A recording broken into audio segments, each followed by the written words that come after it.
Welcome back to my channel and a very special welcome if you're new here. My name is Jen. I'm a certified weight loss and nutrition coach, and today we're talking about the worst foods for your body and why. Why these foods should not be part of your day-to-day diet. So if you're excited, give this video a thumbs up, subscribe if you're not, because I upload every Tuesday and Thursday. Make sure your bell notification is turned on so you never miss a future upload. Check out the description box down below for nutrition coaching. I offer personalized to you macros and calories. I cannot recommend this enough, as well as one-on-one coaching if you would like to chat with me directly. Links and discounts to my favorite healthy things are also down in the description box. So let's jump in to the worst foods for your body and why.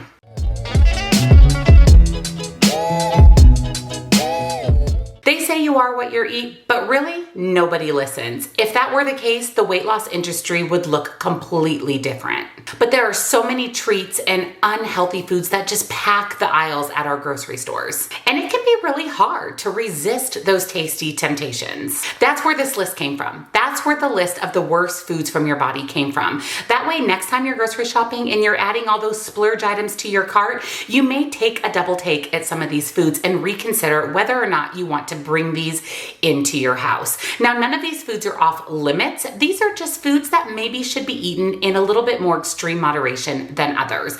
No food is bad or good. No food has moral value, but it's important to be educated and have the knowledge in the bank on what foods may just be a little bit healthier for you than others. Number one may not come as much of a surprise and may actually be a trigger food for you, and that is potato chips. The issue with potato chips is it's extremely hard to stick to one serving. If a serving is 10 chips, I can eat that standing in my pantry trying to figure out if I want potato chips as a snack. So that's one of the main issues with potato chips, is sticking to a serving, because let's be honest, there's not very many chips in a serving. This is especially hard if you love a good salt and vinegar chip, because one serving can have up to 500 milligrams of sodium. And like I said, who really stops at one serving? That is an entire quarter teaspoon of salt and one serving of chips, which is a third of your recommended daily intake. Now think if you had 2 or 3 servings, you have surpassed your recommended intake of sodium for the day. And what's even more concerning is that studies show that individuals who eat potato chips on a regular basis and more than one serving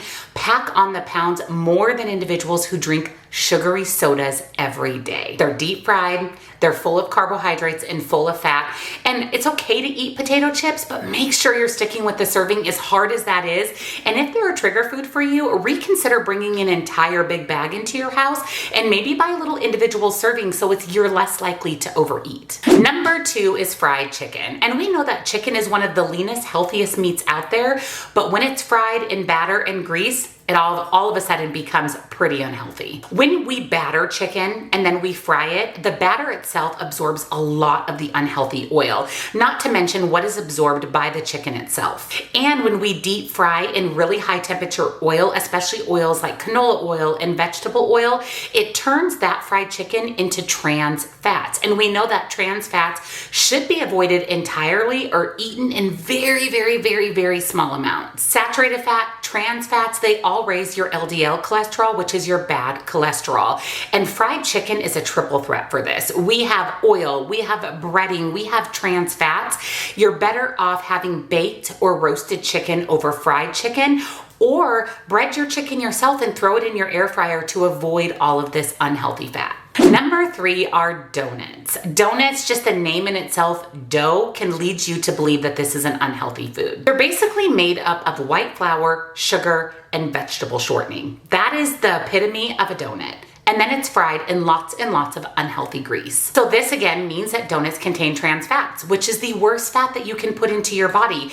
And it's recommended not to consume any trans fats. And like I said, if you are going to have trans fats, it should be very, very little and not very often. So making donuts part of your Saturday morning or your once a week routine, you may want to reconsider. Next up is fondant, and this may come as a little bit of a surprise. Fondant is what is put on the outside of cakes to make them look uniform and pretty. You can certainly eat fondant. Does it taste the best? Maybe not, but it is generally consumed when you have a slice of cake covered in fondant. Basically, it's edible Play-Doh. So you might be wondering, what's in fondant? Number one is sugar, 25 grams of it. Water, gelatin, vegetable fat, or shortening. Glycerol, and last but not least, propylene glycol, which in itself, besides the other horrible ingredients in fondant, has been linked to poor kidney health and other related health concerns. So if you're having cake, just take the fondant off. Like I said, it doesn't taste the best anyways, and with all of the unhealthy ingredients in it and the risk of it leading to poor kidney health, it's definitely not worth the splurge. Focus on the rest of the cake, the frosting, the cake itself, and skip the fondant. Number 5 is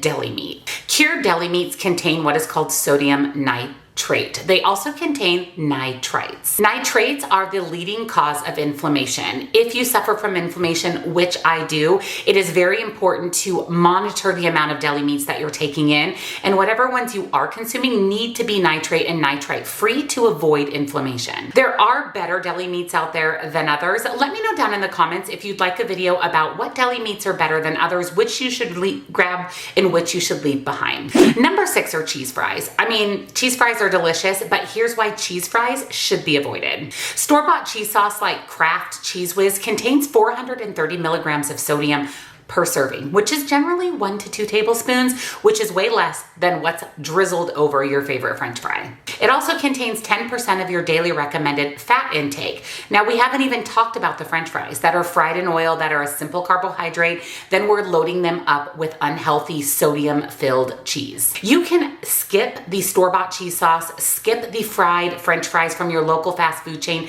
and make it yourself at home. It's very simple to throw French fries in the oven or the air fryer. Just your regular frozen variety at the store. You're going to avoid a lot of those unhealthy oils and make your own cheese sauce. There's some great vegan cheese sauce recipes out there. You can even melt light cheese, mix it in with a little bit of light butter, and make your own cheese sauce and really avoid all the sodium-packed, fat-filled options at the grocery store. Number 7 is an alcoholic beverage, and this is the White Russian. Now, no alcohol is considered healthy. Now, you don't have to avoid alcohol, but be mindful of how much you're consuming because it's typically empty calories, and all alcohol, when it enters the body, turns immediately to sugar. But the White Russian is made with vodka, Kahlua, and heavy cream. Heavy cream is the culprit here. It is very, very calorically dense and very, very high in unhealthy fat. One White Russian can contain 600 calories and 16 grams of sugar. That's a cocktail recipe for a belly shaped like a bowling ball. Number 8 is canned soup. Now, there are some healthier options for canned soup out there, but as a whole, canned soup can really veer on the side of being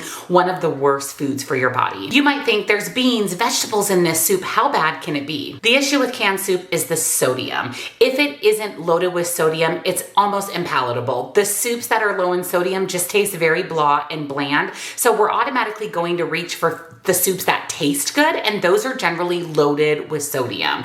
And that is per serving. And I don't know about you, but I can eat the whole can of soup, not just a quarter of the can or half of the can. So be mindful when you're choosing canned soups to look at things like sodium, serving size, and any added unhealthy ingredients or fats. Again, you're better off making homemade soup. That way you can control the ingredients and you know exactly what's going into that soup. Number 9 is non-dairy coffee creamer. It's super convenient, right? You may even have some in your drawer. Toss them. All of these non-dairy coffee creamers, the ones that do not have to be refrigerated, contain partially hydrogenated oils. In other words, trans fats. And we just talked about how trans fats should be avoided or eaten very, very, very sparingly. Trans fats raise your risk of heart disease or stroke by increasing your LDL or bad cholesterol. So any coffee creamer that doesn't have to be refrigerated should be avoided. Number 10 is margarine. I actually get asked this question a lot from my coaching clients. Should I have light butter or should I have just real butter?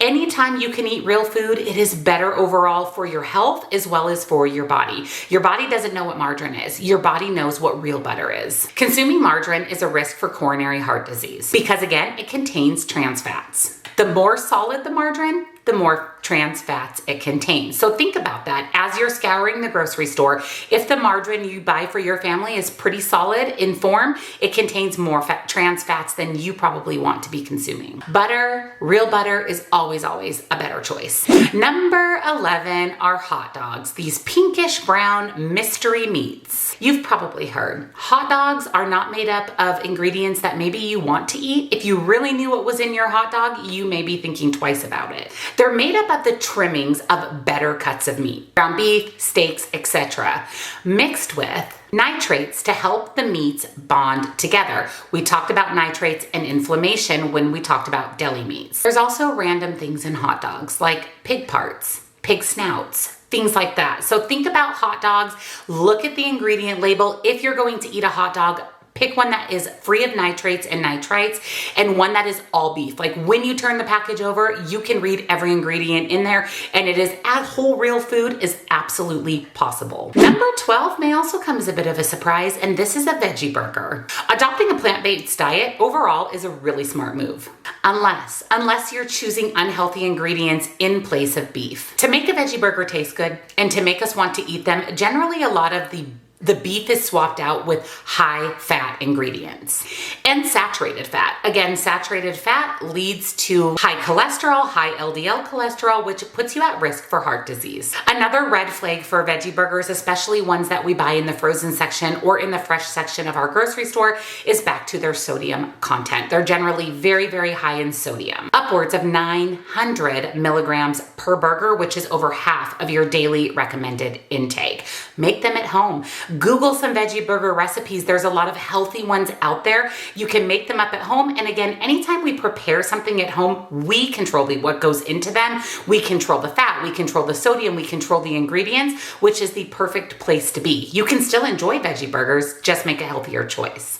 Number 12 may not come as a surprise, and that is sugar-coated cereals. Admit it, you know you're getting zero fiber and lots of unhealthy carbohydrates when you choose those sugary cereals. This is why it's actually considered the worst food when it comes to weight loss. A better idea would be to add some chocolate milk to your piping hot oatmeal, which is full of dietary fiber. Zhuzh up your oatmeal with things that you love instead of reaching for sugary cereals. Oatmeal is a slow digesting carbohydrate, which means it takes your body longer to digest it, keeping you fuller for longer and not spiking your blood sugar like sugary cereal. And last but not least is honey wheat bread. And you may be thinking, honey wheat bread doesn't sound unhealthy. That's what makes it fall on this list, is it sounds so wholesome and good for you. It tricks us into thinking it's healthy. The problem with this particular bread really falls on the honey. Problem is, honey wheat bread isn't very different than just plain white bread. Like white bread, it's been stripped of its fiber. If you flip over a loaf of white bread and you flip over a loaf of honey wheat bread, the fiber content is virtually the same. None. Just because it has wheat in the name doesn't make it healthy. Unless the label reads whole wheat or whole grain, it needs to be left on the shelf. Do your research. Take a hard look at the bread. Don't just go by what the name of the bread says on the package, but flip it over. Look at the nutritional label. Make sure there's some fiber and even some protein in your bread, and make sure again that it says whole wheat